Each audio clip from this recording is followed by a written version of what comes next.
Hello everyone, जय हिंद जय भारत। आज की क्लास बहुत इंपॉर्टेंट होने वाली है और क्लास में क्या पढ़ने वाले हैं। कुछ स्टूडेंट की डिमांड है हमें अभ्यारण्य के बारे में बताइए, कुछ स्टूडेंट की डिमांड है संविधान के कुछ संशोधन हुए ग्राम पंचायतों के उसके बारे में बताइए, कुछ स्टूडेंट के बाद डिमांड है कि हमें स्ट्रैटेजी के क्वेश्चंस और चाहिए। चलो आ जाते हैं सब एक साथ पढ़ने के लिए एक ही वीडियो के अंदर। एग्जाम में जाने से पहले केवल ऑडियो सिस्टम पे सुनना है और मुझे याद करना है। आपका एग्जाम में पेपर बहुत अच्छा होने वाला है।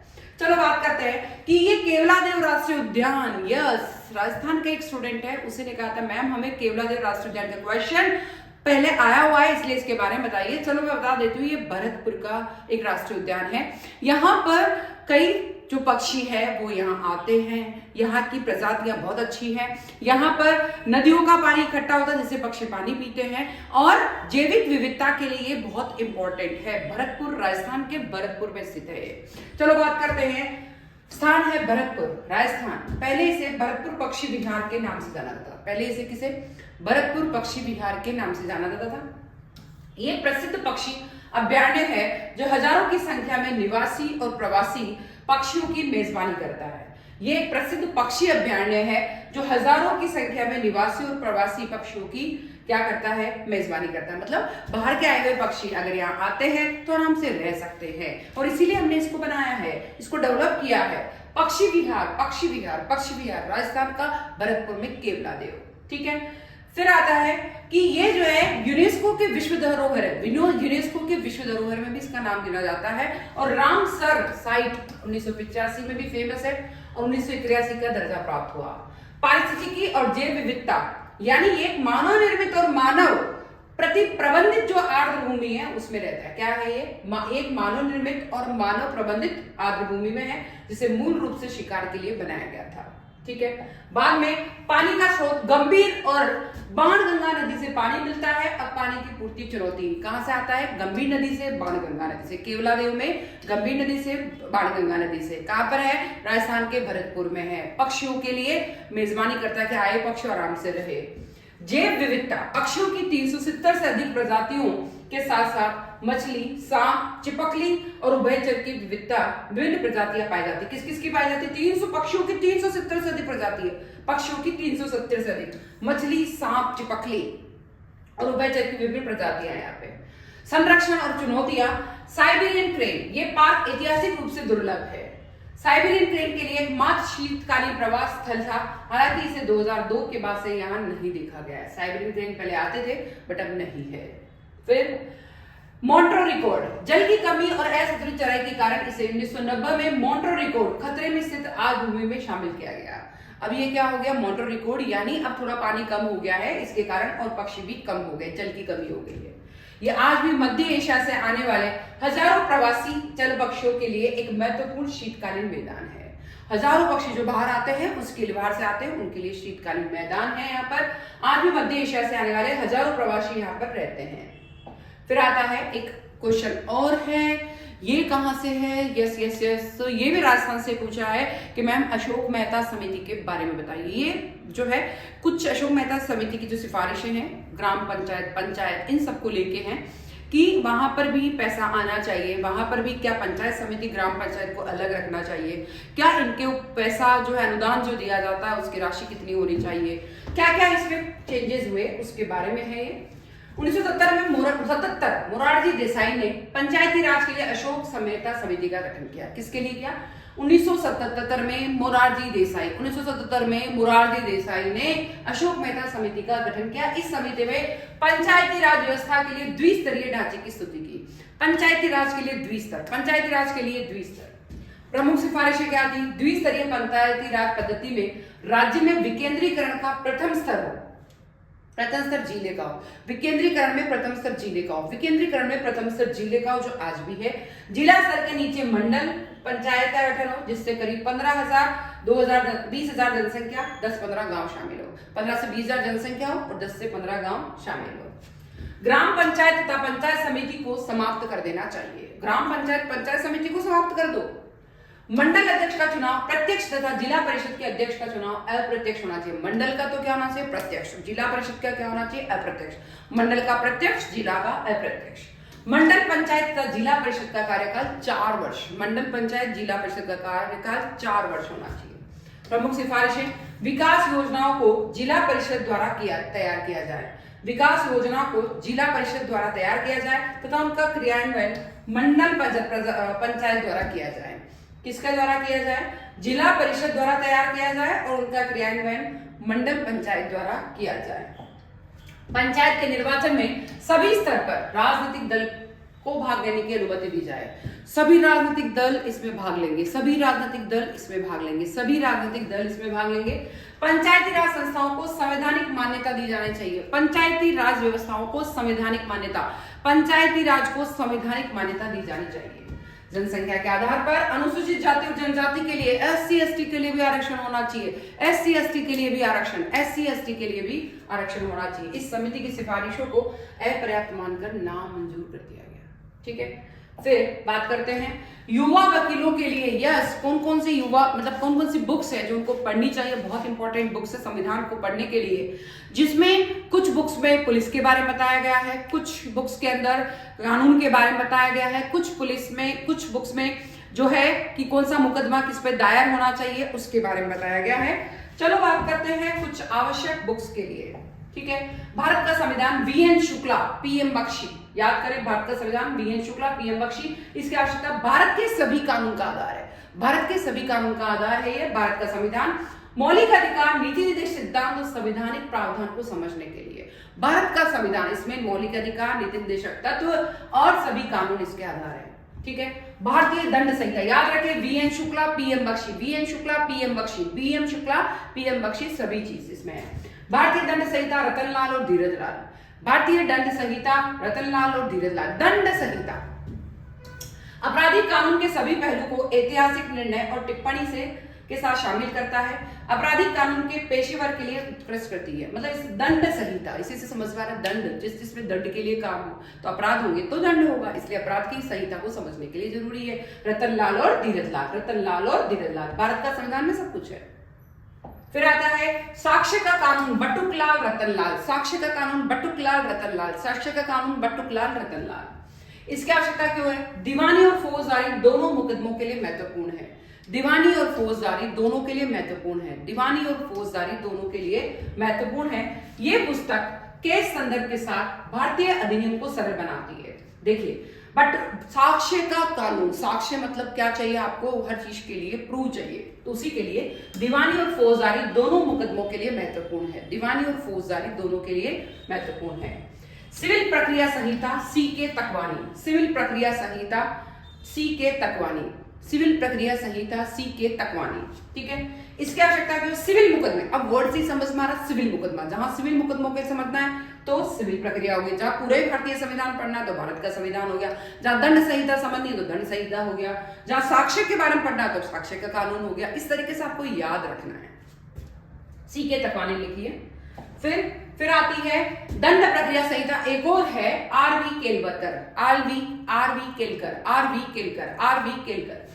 इसकी आवश्यकता शुरुआती लोगों के लिए समझने के लिए बहुत ही आसान है। स्टार्टिंग में अगर कोई पढ़ना चाह रहा है तो उसके लिए बहुत आसान है।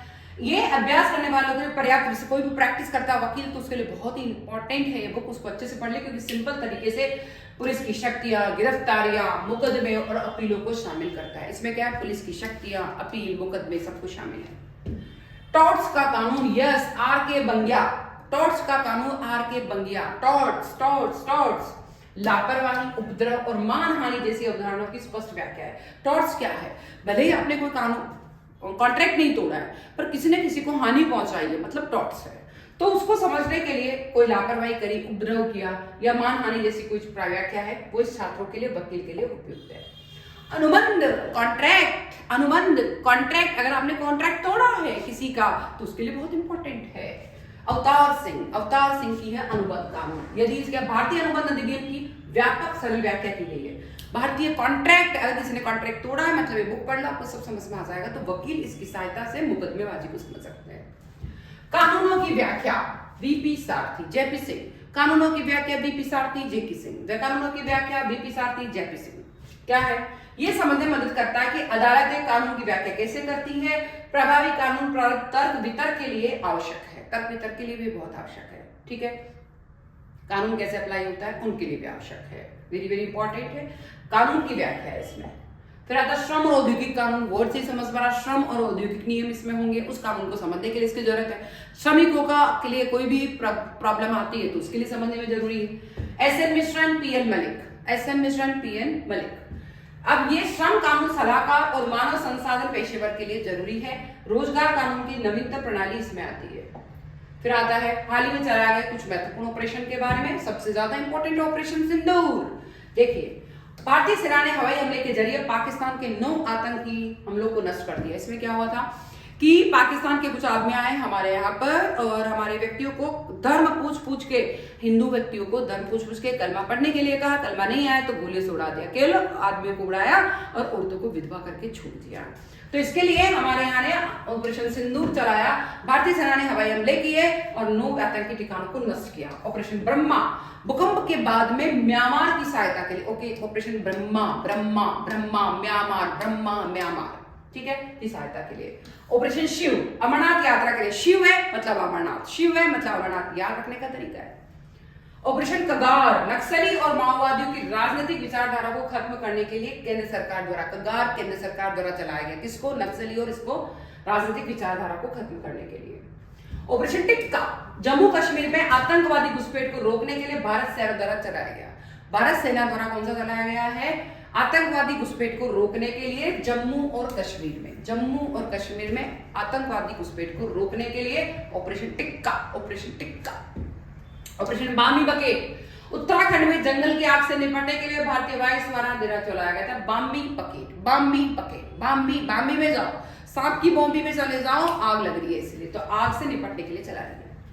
ऑपरेशन कावेरी, सूडान में फंसे भारतीय नागरिकों की सुरक्षित वापसी सुनिश्चित करने के लिए भारत सरकार द्वारा चलाया। कावेरी भारत सरकार द्वारा, इसके लिए सूडान में फंसे हुए थे भारतीय नागरिक, उनको लाने के लिए। ऑपरेशन गंगा, यूक्रेन में फंसे भारतीयों को वापस लाने के लिए, यूक्रेन में फंसे भारतीयों को वापस लाने के लिए ऑपरेशन गंगा, यूक्रेन में फंसे भारतीयों को वापस लाने के लिए ऑपरेशन गंगा। फिर ऑपरेशन अजय, इजरायल और हमास युद्ध में फंसे भारतीयों को वापस लाने के लिए, इजरायल और हमास युद्ध में फंसे भारतीयों को वापस लाने के लिए ऑपरेशन अजय अमर। ऑपरेशन दोस्त, विनाशी भूकंप के बाद तुर्की और सीरिया में लोगों की मदद के लिए भारत सरकार द्वारा चलाया गया ऑपरेशन दोस्त। हम दोस्त आपके, किसके? तुर्की का, सीरिया में, मतलब वहां पे अगर क्या आया है, लोगों की मदद के लिए भूकंप आया उसके लिए, तो इसीलिए उसको ऑपरेशन दोस्त के नाम से, ये याद रखने का तरीका। ऑपरेशन आहट, आरपीएफ द्वारा महिला और बच्चों की तस्करी रोकने के लिए, आरपीएफ आहट, महिला और बच्चों तस्करी रोकने के लिए। इंद्रावती, इंद्रावती हैती में फंसे भारतीयों को बचाने के लिए, इंद्रावती हेती में बचने के लिए फंसे भारतीयों को बचाने के लिए इंद्रावती। ऑपरेशन देवी शक्ति, अफगानिस्तान में फंसे भारतीयों को बचाने के लिए देवी शक्ति, अफगानिस्तान में फंसे भारतीयों को बचाने के लिए देवी शक्ति, देवी है जो ही तो बचा सकती है। ऑपरेशन करुणा, चक्रवात मोर्चा से प्रभावित म्यांमार की सहायता के लिए, चक्रवात मोर्चा से प्रभावित म्यांमार की सहायता के लिए है ऑपरेशन करुणा। अब आता है नोबेल पुरस्कार कब कब कौन कौन से दिए गए थे। भारतीय व्यक्तियों को आज तक 9 भारतीय व्यक्तियों को नोबेल पुरस्कार दिए जा चुके हैं। नोबेल पुरस्कार 2025 में किसको दिया गया था? नाम बड़ा टिपिकल है, मेरिया कोरिएन्ना माचाडो, मेरिया कोरिएन्ना माचाडो को 2025 का मिला। हमारे भारतीयों को 9 व्यक्तियों को भारतीय नोबेल पुरस्कार मिल चुके हैं। नोबेल पुरस्कार चिकित्सा में, रसायन में, अर्थशास्त्र में, इन सब के लिए मिलते हैं, उन सब के लिए बात करते हैं। लोकतंत्र, मानव अधिकार और स्वतंत्रता के लिए संघर्ष करने पर सम्मानित किया गया था मेरिया कोरिएन्ना माचाडो को, और वेनेजुएला की विपक्षी नेता और मानवाधिकार कार्यकर्ता थी मारिया कोरिया मचाडो। मारिया कोरिया मचाडो 7 अक्टूबर 1967 को वेनेजुएला में जन्म हुआ था। 7 अक्टूबर 1967 वेनेजुएला। पेशा था इंडस्ट्री में, वो इंजीनियर थी और पॉलिटिशियन भी थी। सुमेट वोट मॉर्टिंग समूह की संस्थापक थी। वेनेट वेनेजुएला पार्टी की राष्ट्रीय समन्वयक थी। इसके बारे में कुछ मतलब नहीं है, महिलाओं में शामिल रही, खिलाफ, कुल मिला के अपने को ध्यान रखना। 2025 का नोबेल पुरस्कार वे किसको मिला है? वापस बोलते हैं, मारिया कोरम्मा मचाडो, मारिया कोरिन्ना मचाडो 2025 का मिला। शांति पुरस्कार, क्यों खास है नोबेल शांति पुरस्कार? ये प्रतिष्ठित शांति सम्मान है। घोषणा और सम्मान ओस्लो नॉर्वे में होता है, नॉर्वे में घोषणा होती है, सम्मान भी नॉर्वे में होता है। बाकी नोबेल भौतिकी में, रसायन में, चिकित्सा में, साहित्य में, अर्थशास्त्र में, सब में स्टॉकहोम में होता है। स्वीडन में दिया जाता है। शांति, भाईचारा और मानवता की सेवा के लिए दिया था। मतलब कुल मिला के सबसे प्रतिष्ठित शांति सम्मान है। ठीक है, घोषणा समारोह तो होता है नॉर्वे में, और बाकी नोबेल जो है भौतिकी, रसायन के, चिकित्सा के, साहित्य के, अर्थशास्त्र के, ये स्वीडन में दिया जाता है। 2025 मारिया कोरिना मचाडो को दिया। 2024 किसको दिया? जापान की निहोन को दिया। 2023 नरगिस को दिया गया था। 2022 एलिस बिलियाकिस्की को दिया गया था। 2021 मारिया रेसा को दिया गया था। 2020 वर्ल्ड फूड प्रोग्राम WFP को दिया गया। अब हमारे भारतीयों के बारे में बात करते हैं, बहुत इंपॉर्टेंट है। 1913 से 2019। 1913 रविंद्रनाथ टैगोर को साहित्य के लिए दिया गया। 1913 इतना पुराना भी है, 2013 गीतांजलि के लिए। 1913 से 1930 सीवी रमन को भौतिकी में, रमन प्रभाव की खोज बुक लिखी। 1968 हरगोविंद खुराना को चिकित्सा में दिया गया कृत्रिम जीन के निर्माण के लिए। हरगोविंद खुराना कब दिया गया था? 1968 में, चिकित्सा में कृत्रिम जीन्स का निर्माण के लिए। 1979 मदर टेरेसा को दिया गया। 1979 शांति के लिए मदर टेरेसा, मानवता सेवा के लिए। 1983 सुब्रमण्यम चंद्रशेखर भौतिकी के लिए दिया। सुब्रमण्यम चंद्रशेखर भौतिकी के लिए दिया गया, तारों के सिद्धांत के लिए। फिर 1998 अमर्त्य सेन को अर्थशास्त्र के लिए दिया गया था, गरीबी और विकास अध्ययन के लिए। अमर्त्य सेन इकोनॉमिक्स का अध्ययन। 2009 वेंकटरमन रामाकृष्णन रसायन के लिए दिया गया। वेंकटरमन रामाकृष्णन को रसायन के लिए दिया गया, और राइबोसोम की संरचना के लिए वेंकटरमन रामाकृष्णन को रसायन के लिए। 2014 कैलाश सत्यार्थी को शांति के लिए। 2014 कैलाश सत्यार्थी शांति के लिए, बाल अधिकार और शिक्षा। 2019 अभिजीत बनर्जी अर्थशास्त्र, गरीबी उन्मूलन हेतु प्रयोगात्मक दृष्टिकोण। इस तरीके से बहुत इंपॉर्टेंट है, हमारे 9 लोगों को मिला है। शांति पुरस्कार ओस्लो नॉर्वे में दिया जाता है। पहला नोबेल 1901 में दिया गया था। भारत का पहला नोबेल 1913 में रविंद्रनाथ टैगोर को मिला था। एकमात्र भारतीय महिला विजेता है मदर टेरेसा, और सबसे हाल का भारतीय विजेता है अभिजीत बैनर्जी। फिर बात करते हैं आगरा का किला, उत्तर प्रदेश में है, 1983 में स्थापित हुआ। एलोरा गुफाएं महाराष्ट्र की हैं, 1983। एलोरा गुफाएं महाराष्ट्र में 1983। अजंता गुफाएं महाराष्ट्र में 1983 खोज हुई। ताजमहल उत्तर प्रदेश में 1983। महाबलीपुरम में स्मारक तमिलनाडु 1984। सूर्य मंदिर कोणार्क उड़ीसा 1984 में। कांजीरंगा राष्ट्रीय उद्यान असम का 1985। केवलादेव राष्ट्रीय उद्यान राजस्थान 1985। मानस वन्य जीव अभयारण्य असम 1985। खजुराहो स्मारक का समूह मध्य प्रदेश में 1986। मध्य प्रदेश का खजुराहो 1986। फतेहपुर सीकरी उत्तर प्रदेश 1986। हम्पी में स्मारक का समूह कर्नाटक में, हम्पी में स्मारक का समूह कर्नाटका 1986। गोवा के चर्च और कॉन्वेंट गोवा 1986। पट्टादकल के स्मारक का समूह कर्नाटक का 1987। एलिफेंटा गुफाएं महाराष्ट्र की 1987 में उजागर हुई। चोल मंदिर तमिलनाडु के 1987 में मिले और 2004 में भी मिले। नंदा देवी और फूलों की घाटी राष्ट्रीय उद्यान उत्तराखंड का 1988 और 2005। याद रखें, नंदा देवी और फूलों की घाटी राष्ट्रीय उद्यान 1988 और 2005 उत्तराखंड। कैपिटल कॉम्प्लेक्स चंडीगढ़ का 2016। सांची के बौद्ध स्मारक मध्य प्रदेश के 1989। मध्य प्रदेश 1989। हुमायूं का मकबरा दिल्ली 1993। कुतुब मीनार और उसके स्मारक दिल्ली 1993। भारत के पर्वतीय रेलवे विभिन्न भारतीय राज्य 1999 और 2005-2008।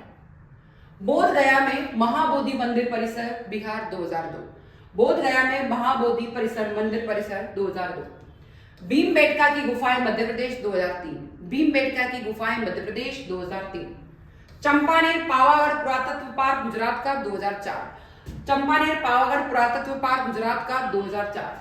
Chhatrapati Shivaji terminal, Chhatrapati Shivaji terminal Maharashtra 2004। लाल किला परिसर दिल्ली 2007, लाल किला परिसर दिल्ली 2007। जंतर मंतर जयपुर राजस्थान में 2010, जंतर मंतर जयपुर में राजस्थान में 2010। राजस्थान के पहाड़ी किले राजस्थान के 2013, राजस्थान के पहाड़ी किले राजस्थान में 2013।